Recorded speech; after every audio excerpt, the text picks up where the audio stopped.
Hi guys, good morning. Ito nga PPT namin sa CSS. Tutorial about sa disassemble and assemble. Pangalan ko po ay si Jomark Giom lang.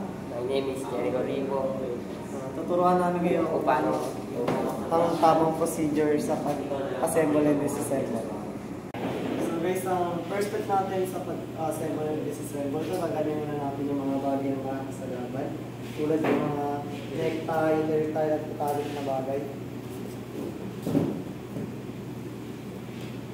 So, pangalawa naman, syempre ang gagawin nyo, umawa kayo sa baka ng 20 seconds.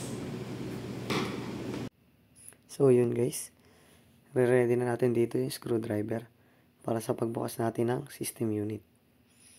Sa pagbukas ng system unit guys, huwag kayong magmamadali. Silipin nyo muna ng maigi kung ano yung mga dapat tanggalin. So, dito guys, unang-una natin tatanggalin dito yung optical disc. Itong optical disc guys, i-explain natin. Papakita dito sa video. Pagtas natin tanggalin ng dahan-dahan. An optical disc drive, also called optical drive in a computer, allows you to use CDs, DVDs, and Blu-ray discs to listen to music or watch a movie.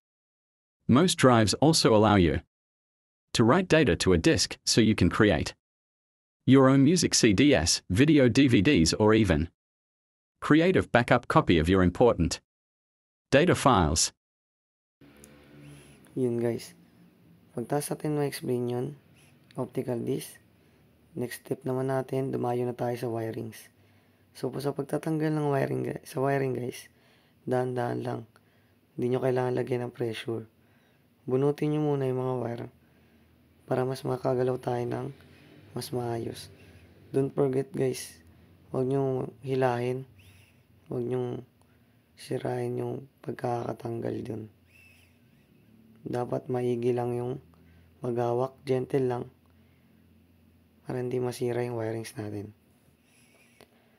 So guys, dayo na tayo dito agad sa front panel. May lock dyan. Para matanggal nyo, bubunutin nyo lang yung kulay blue packet.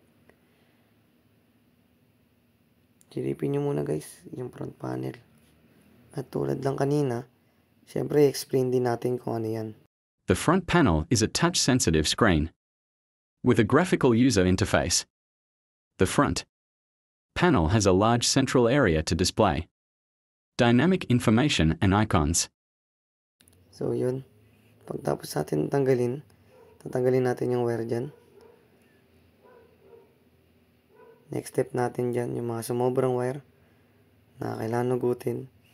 Kailangan natin tanggalin yan para makagalaw tayo na maayos sa ating system unit. Nga pala guys, pag nagtatanggal kayo o nagkakalas kayo ng mga materials nyo dyan sa system unit, huwag nyong pagsama-samahin para di kayo magkalituhan. So next natin tatanggalin dito guys, yung bandang power supply. Silipin nyo muna kung merong tornilyo. Kung wala naman, pwede nyo na itong bunutin. At syempre, explain din natin yan. A power supply unit, PSU, converts mains AC to low voltage regulated DC power for the internal components of a desktop computer. Modern personal computers universally use switched mode power supplies. Some power supplies have a manual switch for selecting input voltage, while others automatically adapt to the main voltage. So pagtapos natin tanggalin to, tingnan muna natin kung may mga sumasabit na wire. Ingatan natin yan dahil isa rin yan sa mahalagang bagay. So ilagay natin sa gilid, dahan-dahan lang ang paglapag. Next natin tatanggalin dito guys, wire uli. At dapat yung hard disk drive na to, ito po kasi yung kailangan natin alisin din para malinis natin yung ating system unit. So sa pag-alis nyan guys, may tornilyo. Yung tornilyo, ilalagay mo sa gilid kasi hindi mo pwede malimutan yan. Kung ano yung tinanggal mo, ganun din yung pagkakabalik. So, explain din natin kung ano itong hard drive. Hard disk drive, a hard disk drive, HDD, hard disk, hard drive, or fixed disk is an electromechanical data storage device that stores and retrieves digital data using magnetic storage with one or more rigid, rapidly rotating platters coated with magnetic material. So yun, pagtas natin tanggalin, lapag din natin yan. Dahan-dahan lang din yun sa paglapag at huwag niyong pagsama-samahin para hindi kayo magkalituhan. So next step natin dito, mayroon tayo unscrew dito. Ngayon yung lagayan ng sound.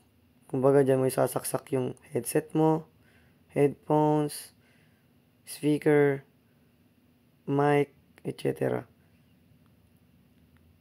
So guys, sa mga screw nga pala, yung mga tornilyo, pagsama-samahin nyo na, pero kung ano yung pagkatanggal mo, ganun mo rin siya ibabalik.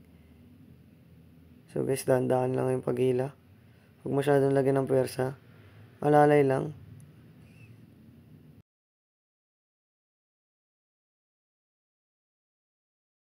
So next natin tatanggalin dito, yung RAM. So pagtatanggal ng RAM guys, hindi nyo kailangan pwersahin yan. Dahan-dahanin nyo lang. Meron dyan dalawang pangkiklik. So dahan-dahanin nyo lang muna.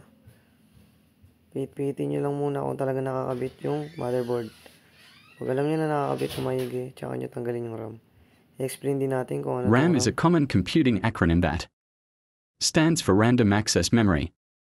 Sometimes it's called PC memory or just memory. In essence, RAM is your computer or laptop's short-term memory. It's where the data is stored that your computer processor needs to run your applications and open your files. Pagtapos ng RAM, lastly, ang motherboard. Sa motherboard guys, i-check nyo na maigi kung ano yung mga screw o mga tornilyo na tatanggalin. Dahan-dahan lang at dapat maingat.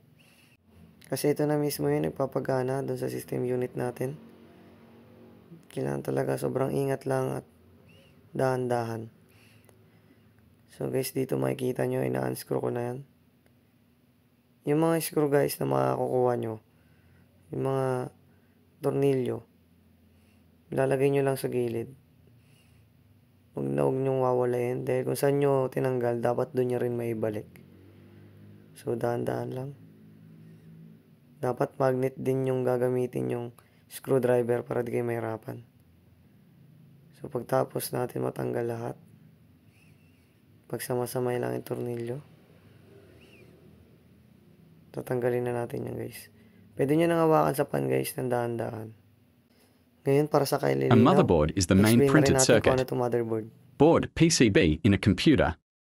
The motherboard is a computer's central communications backbone connectivity point through which all components and external peripherals connect. Ngayon natapos na tayo sa pagdi-disassemble. Dadako naman tayo sa pag-assemble guys. Yung partner ko naman yung gagawa nun.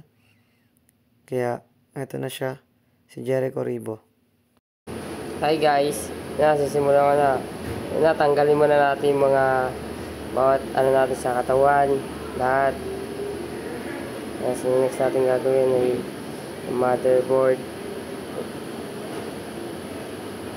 Kailangan maayos ang pagkahawak.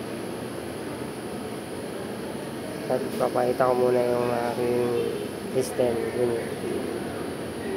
Ito na, umpisahan ko na yung pagkakagawa. Kailangan maayos at nakahawak lang sa ito yung sa umiikot.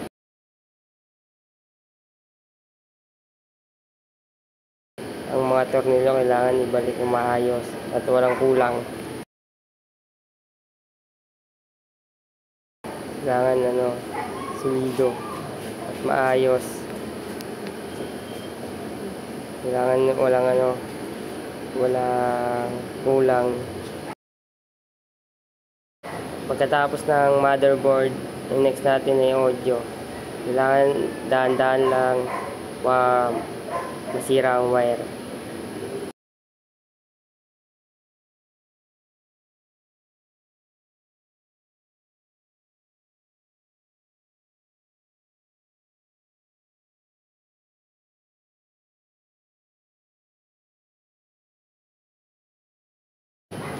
Tapos pagkalagay ng maayos, kailangan ilagay na rin yung wire sa tamang ilalagay.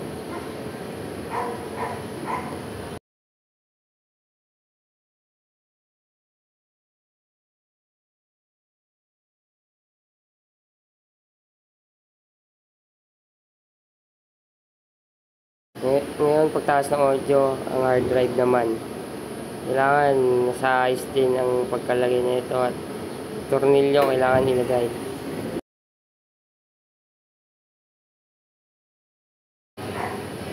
Ang pagtornilyo kailangan nakalapat sa tamang lalagyanan.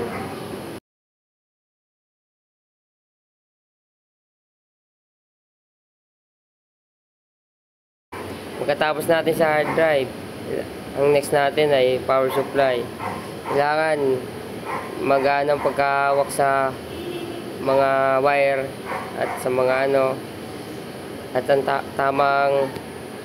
kailangan tamang paglagay ng mga wire at maayos.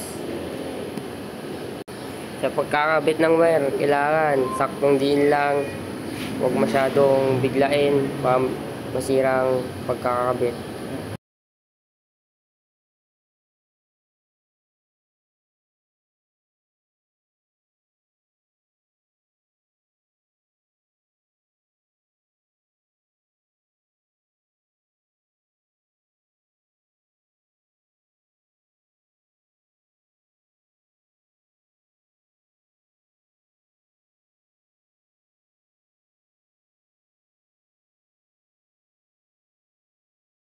Ang next naman natin ay RAM.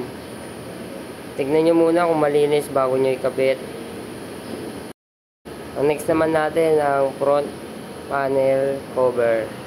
Ang pagkakabit na ito, kailangan nakalapat ang mga pangil niya. Dapat sakto ang pagkakabit at yung mga pangil. At huwag kakalimutan ikabit ang panel cord. Ang next naman natin ang optical disc. Kailangan wala nang wire sa ilalim kasi makakasagabal sa pagkalagay. Ngayon, i-check natin ngayon ulit kung mayroon nakakasagabal na wire sa ilalim. Ngayon, nasalpak na natin ang optical disc. Dito naman tayo sa pagko-cover. Kailangan maayos ang pagkalagay. Ngayon, tapos na. Salamat. Sana makatulong. So ngayon tapos na natin yung tutorial about sa assembly. Assembly. So salamat sa panonood. Salamat guys.